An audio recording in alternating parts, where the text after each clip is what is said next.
नमस्ते। 2 जून 2026 से लेकर 26 जून 2027 तक गुरु गोचर करने वाले हैं अपनी उच्च की राशि कर्क में।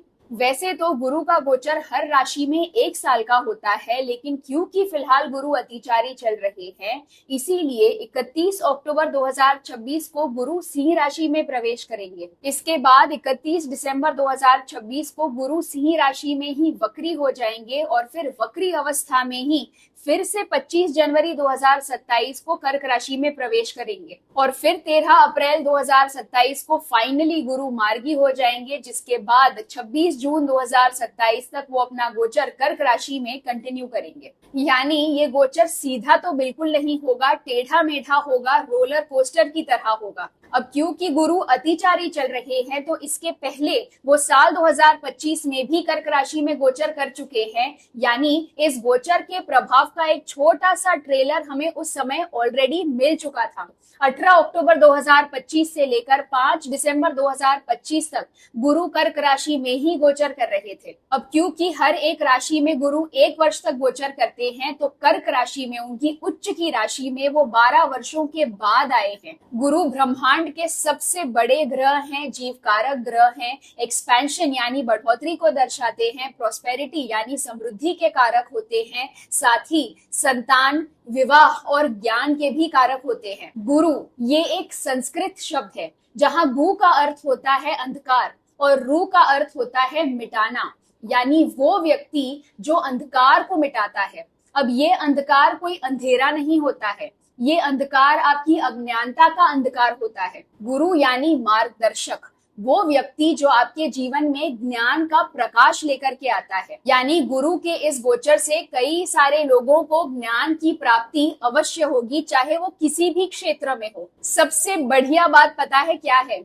कि गुरु का अपनी उच्च की राशि में गोचर तो हो ही रहा है, लेकिन साथ ही हमारे हिंदू नववर्ष विक्रम संवत 2083 के राजा भी गुरु ही हैं। यानी सोने पे सुहागा वाली बात हो रही है। अब सोने की बात निकली है तो आपको ये भी बता दूं कि गुरु गोल्ड के को रूलर होते हैं। यानी इस गोचर के दौरान गोल्ड के प्राइसेस में भी अच्छी खासी बढ़ोतरी देखने को मिलेगी, लेकिन ये सीधा सीधा एक्सपोनेंशियल राइज नहीं होने वाला है।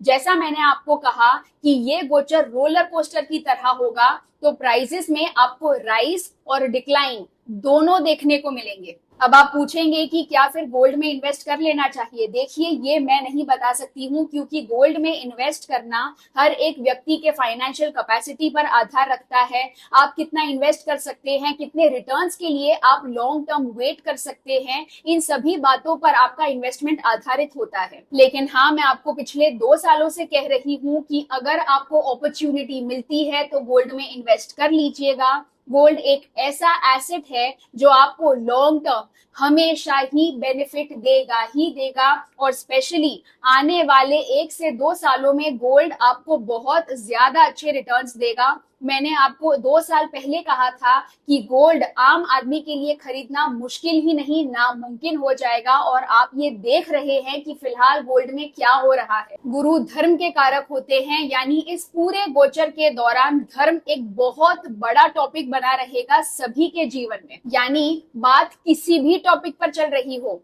प्रायोरिटी हमेशा धर्म को ही दी जाएगी। इस गोचर के दौरान कई सारे लोगों की रुचि स्पिरिचुअलिटी की तरफ, अध्यात्म की तरफ, धार्मिक कार्यों की तरफ बढ़ने वाली है। अगर आपने पिछले 12 वर्षों में सच्चे मन से पूरी श्रद्धा से भक्ति की है, प्रार्थना की है, ईश्वर की उपासना की है, तो आपको एक अच्छे गुरु की प्राप्ति भी अवश्य होगी। अब कई सारे लोगों के जीवन में कुछ ऐसी घटनाएं होंगी जहां पर उन्हें विश्वास होने लगेगा कि ईश्वरीय शक्ति क्या होती है। कई सारे लोगों को धार्मिक यात्राएं करने का भी अवसर मिलेगा। यानी जो स्पिरिचुअल सेक्टर हैं, जो रिलीजियस इंस्टीट्यूशंस हैं, उन्हें भी फाइनेंशियल रूप से अच्छा खासा लाभ होने वाला है। अगर कोई व्यक्ति इस क्षेत्र से जुड़ा हुआ कोई कार्य शुरू करना चाहता है, सिखाना चाहता है, तो उसके लिए भी ये समय बहुत ज्यादा अच्छा है। इस गोचर के चलते एजुकेशन और मेडिकल सेक्टर्स में आपको परिवर्तन देखने को मिल सकते हैं। नए रिफॉर्म्स, नई पॉलिसीज लागू हो सकती हैं। उस क्षेत्र में काम करने वाले लोगों के लिए भी ये समय काफी अच्छा है। मैंने आपको साल की शुरुआत में तो बताया ही था, फिर से बता देती हूँ कि अगर आप शेयर मार्केट में इन्वेस्ट करते हैं तो एग्रीकल्चर, फर्टिलाइजर, फार्मास्यूटिकल सेक्टर्स पर अपनी नजर बनाए रखिएगा। उसमें इन्वेस्ट करने से आपको अच्छा खासा लाभ हो सकता है। अब देखिए, गुरु कर्क राशि में गोचर करने वाले हैं। कर्क राशि जल तत्व की राशि होती है। गुरु की जो अपनी राशि है मीन राशि, उसमें शनिदेव गोचर कर रहे हैं। मीन राशि जल तत्व की राशि होती है। शनि ठंडी प्रकृति के होते हैं, यानी इस गोचर के दौरान जल तत्व में आपको बहुत सारा डेवलपमेंट होता हुआ दिखाई देगा। यानी नदियों को साफ करने के लिए, बीचेस को साफ करने के लिए, जल तत्व में पोल्यूशन कम करने के लिए प्रोटेस्ट हो सकते हैं। इसके चलते अथॉरिटीज एक्शन लेगी, कड़े नियम और कानून लागू कर सकती है। प्रदूषण फैलाने पर फाइन भी लागू किया जा सकता है। साथ ही जल तत्व को लेकर हम नए आविष्कार भी देख सकते हैं। हो सकता है कि ऑटोमोबाइल सेक्टर में या फिर इलेक्ट्रिकल सेक्टर में एनर्जी कंजम्पशन को कम करने के लिए, फ्यूल के यूजेज को कम करने के लिए पानी का उपयोग किया जाए। यानी पानी को एनर्जी का जबरदस्त रिप्लेसमेंट बनता हुआ हम देख सकते हैं। अब पानी की बात निकली है तो स्ट्रेट ऑफ हॉर्मूज याद आ गया। ऐसा है कि इस गोचर के चलते यूएस और ईरान के बीच भी जो युद्ध चल रहा है उसमें हम विराम देख सकते हैं। मैं ये बिल्कुल नहीं कहूंगी कि ये युद्ध समाप्त हो जाएगा, लेकिन युद्ध विराम अवश्य होगा। इस गोचर के चलते जो लोग लंबे समय से विवाह करना चाहते हैं उन्हें सूटेबल पार्टनर्स मिल सकते हैं और कई सारे लोगों की अरेंज्ड मैरिजेस फिक्स हो सकती हैं। जिन लोगों का डिवोर्स हुआ है और दोबारा से शादी करना चाहते हैं उनके लिए भी ये समय काफी अच्छा है। जो लोग लंबे समय से संतान प्राप्ति की इच्छा कर रहे हैं उन्हें भी अब इस गोचर के चलते लाभ होगा। आयुर्वेद, योग,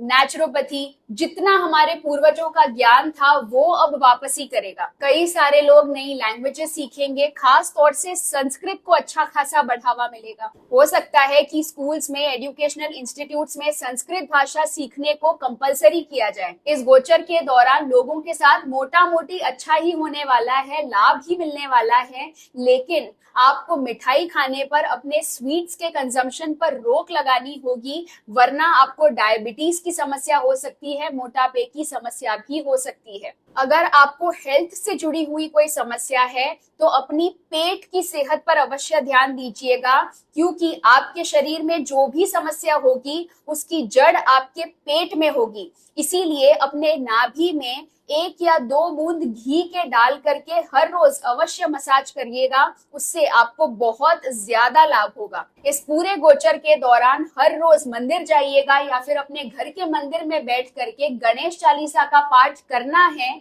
या फिर सुनना है। और जब भी आपको अवसर मिलेगा तब हाथी को केले का दान अवश्य कीजिएगा। और हर रोज किसी भी धार्मिक ग्रंथ का मिनिमम 1 पन्ना पढ़िएगा ही पढ़िएगा। बेसिकली आपको इस गोचर के दौरान अपने धार्मिक ज्ञान की बढ़ोतरी करनी है। जितना ज्यादा आप पढ़ेंगे, जितना ज्यादा आप ज्ञान प्राप्त करेंगे, उतना आपके लिए अच्छा होगा। हो सकता है कि आपको इसका फायदा, इसका चमत्कार तुरंत देखने को ना मिले मटेरियल लेवल पर, लेकिन इंटरनली, अंदरूनी रूप से आपके अंदर जो बदलाव होगा वो आपको धीरे धीरे करके अवश्य महसूस होगा। यानी भौतिक रूप से आपको चीजें मिले या ना मिले, लेकिन आपका ऑरा बहुत ज्यादा स्ट्रॉन्ग और पावरफुल हो जाएगा। यानी आपको लोगों के पीछे, चीजों के पीछे, अपॉर्चुनिटीज के पीछे भागना नहीं पड़ेगा, वो स्वयं आपकी तरफ आकर्षित होंगी। उम्मीद करती हूँ इस वीडियो द्वारा आपको अच्छी खासी जानकारी प्राप्त हुई होगी। इस गोचर का सार्वजनिक रूप से क्या प्रभाव होगा अब तक मैंने आपको ये बताया है। अगले वीडियो में मैं आपको बताऊंगी कि इस गोचर का प्रत्येक राशि पर क्या प्रभाव होगा। तब तक मेरे साथ जुड़े रहिए, अपना ख्याल रखिए और मुस्कुराते रहिए। बड़ों को आदर, छोटों को प्यार। वीडियो देखने के लिए बहुत बहुत आभार।